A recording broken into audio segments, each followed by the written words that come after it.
अस्सलाम वालेकुम दोस्तों, क्या हाल है? ठीक है, दुआ है खैरियत से हो। दोस्तों साढ़े वक्त पे यूट्यूब चैनल शफकत व्लॉग ते मैं थोड़ा अपना शफका जो दो साढ़े चैनल ते नया जल्दी जल्दी साढ़े चैनल लाइक शेयर कमेंट ते सब्सक्राइब करें।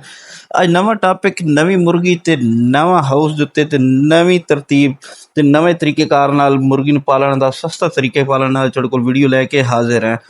एक भाईजान उन्हां दा छोटा जिहा टॉपिक है, उन्हां दा मसला पुछदे रहिंदे साडे कोल फार्म ते मैं आखिया यार अज चली उन्हां कोल वीडियो ही बना के आई मुर्गी दी। इन्हां भाई जी 500 मुर्गी पाई हुई घरेलू लेवल के उत्ते गोल्डन सिल्वर।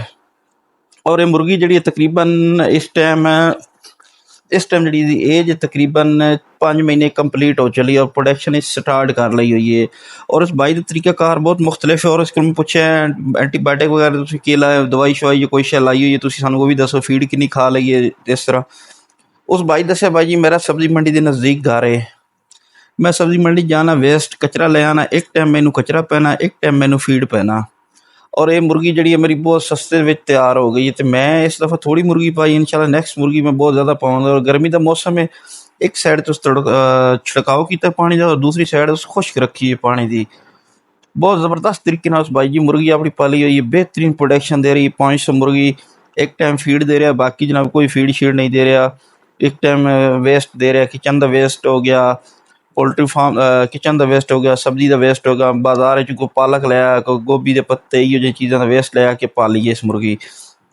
मैं इहदे कोल पुछया भैया थोड़ी इहदे विच मोर्टेलिटी कितनी रेशो रही? याद है मेरी 500 मुर्गी के टोटल 7 मुर्गियाँ फौत हुई सी, 7 मरियाँ सी, यानी कि सॉरी फौत होने का 7 मुर्गियाँ मरियाँ।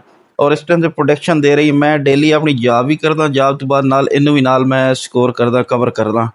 और बेहतरीन मैनू 500 मुर्गी जी है महीने का 2000 रुपया दिहाड़ समझो मैंने दे रही है। ठीक हो गया तो रुपया 30,000 मैनू मुर्गी 35,000 रुपया इस टाइम गर्मियों के सीजन ही मुर्गी मैं दे रही है। और सर्दियों मैं नवी मुर्गी भी पा ली है, वाले का स्टैप बनाया उसकी 500 मुर्गी होर नवी आई है। ये जो कंडा मोसी गोश्त सेल करते सी। और उस बाद जो मुर्गा है, मुर्गे का वेट 1800 ग्राम वेट है। इसने मुर्गा भी विच छड्या है, 5 मुर्गे ने विच छड्डे 1800 ग्राम मुर्गे का वेट है।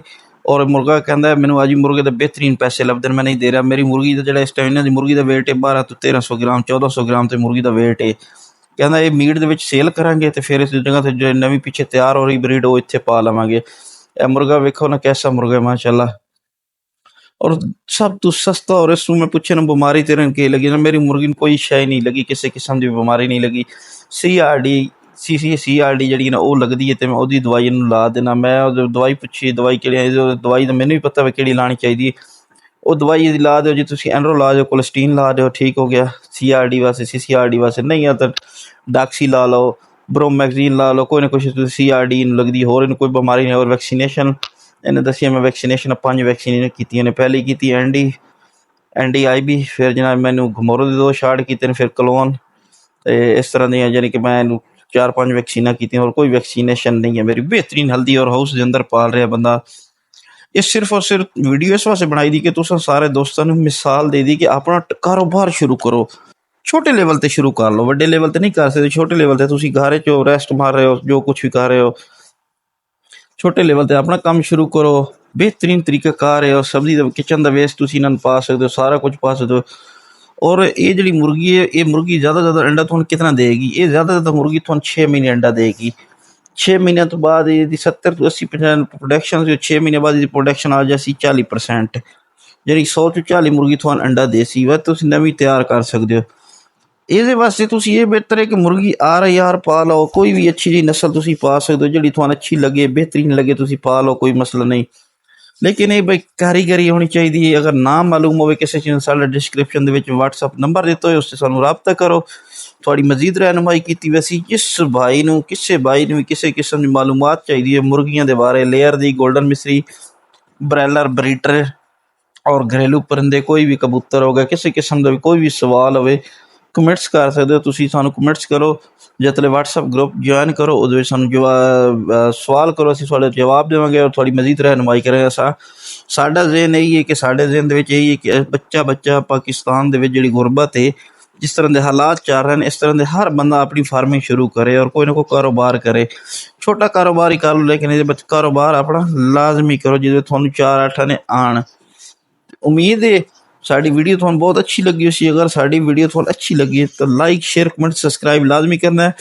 ਔਰ ਕਿਸੇ ਕਿਸਮ ਦੀ ਮੁਰਗੀ ਦੀ ਬਿਮਾਰੀ ਵਜ੍ਹਾ ਤੁਹਾਨੂੰ ਤੁਸੀਂ WhatsApp ਨਹੀਂ ਕਰ ਸਕਦੇ, ਮੈਸੇਜ ਨਹੀਂ ਕਰ ਸਕਦੇ, ਤਾਂ ਸਾਡੇ ਬੈਕ ਚੈਨਲ ਨੂੰ ਵਿਜ਼ਿਟ ਕਰੋ। ਉਹਦੇ ਵਿੱਚ ਤੁਹਾਨੂੰ ਸਾਰੀਆਂ ਵੀਡੀਓ ਅਪਲੋਡ ਹਨ, ਹਰ ਕਿਸਮ ਦੀ ਅਸੀਂ ਵੀਡੀਓ ਅਪਲੋਡ ਕੀਤੀ ਹੋਈ, ਬਾਈਆਂ ਵਾਸਤੇ ਕੀਤੀ ਹੋਈ ਹੈ ਕਿ ਹਰ ਬਾਈ ਦਾ ਮਸਲਾ ਕਿਸ ਤਰ੍ਹਾਂ ਮਸਲਾ ਹੱਲ ਕਰੀਏ। IB ਦੇ ਮਸਲੇ ਵਾਸਤੇ ਦਵਾਈ ਕਿਹੜੀ ਲਾਣੀ ਹੈ, ND ਦੇ ਵਾਸਤੇ ਕਿਹੜੀ ਲਾਣੀ ਹੈ, CRD ਵਾਸਤੇ ਕਿਹੜੀ, ਕੁਰੇਜ਼ੇ ਵਾਸਤੇ ਕਿਹੜੀ ਲਾਣੀ ਹੈ, ਬੁਖਾਰ ਵਾਸਤੇ ਕਿਹੜੀ ਲਾਣੀ ਹੈ। ਉਹ ਸਸਤੀਆਂ ਤਰੀਨ ਕੁਲੀਏ ਦਿੱਤੇ ਗਏ ਹਨ, ਸਸਤੇ ਤਰੀਨ ਕੁਲੀਏ ਤੁਹਾਡੇ ਵਾਸਤੇ ਲਾਏ ਗਏ ਹਨ ਤੇ ताकि तुस बाइयां दी रहनमाई होवे। और मुर्गा किसे बाइये भी खरीदना होवे, मुर्गा फार सेल है इस बर्ड दा, इस बर्ड दे जेह्ड़े मुर्गे न फार सेल है और 1 महीने बाद मुर्गी ही फार सेल है मीट वास्ते। अगर किसी बाई ने चाहिए तो साढ़े नाल राबता कर सकदा, कॉन्टैक्ट कर सकदा है। तब तक जनाब अली अल्लाह हाफिज़, मिलते हैं और किसी नैक्सट वीडियो दे नाल नैक्सट टॉपिक दे विच।